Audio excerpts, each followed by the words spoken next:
morning, guys. I hope y'all are having a good day.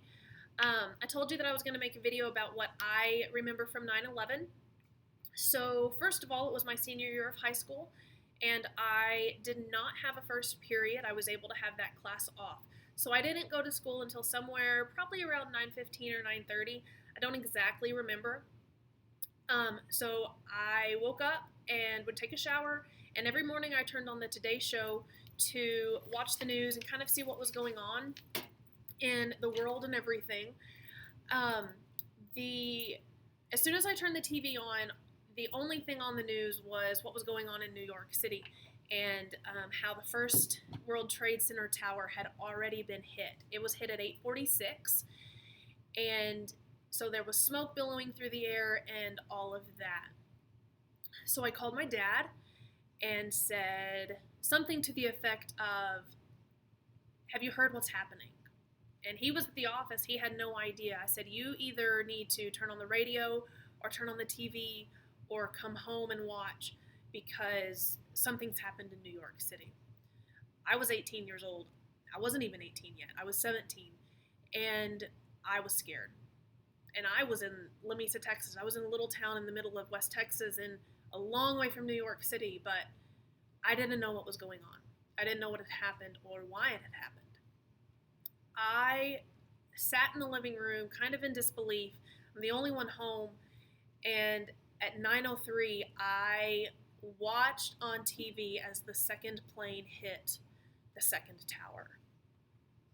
And there are no words to describe the feeling that came over me. Shock, disbelief, I'm scared. It's terrifying. And there's no words.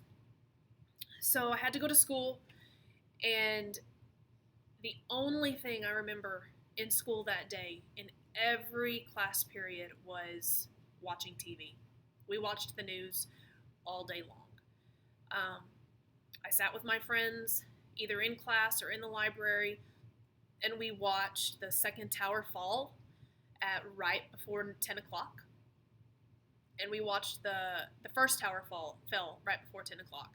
And we watched the second tower fall at almost 10:30.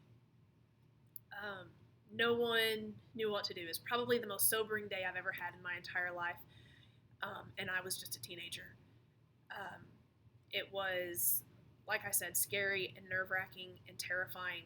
I remember my brother calling my dad. He was in college in Abilene and said, "I don't know what to do. They're saying that more planes might attack Air Force bases.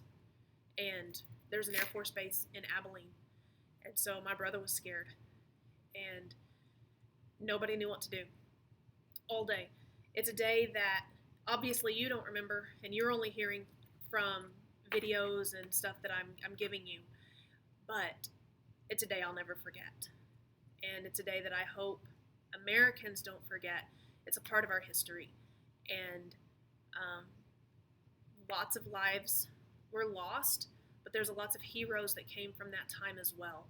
So I hope through the links that you see today that you will have an understanding of 9/11 and have an appreciation for what happened, and you're able to feel just a little bit of what those of us felt as we lived through it. All right, guys, we'll see you in a couple of days. Have a good one.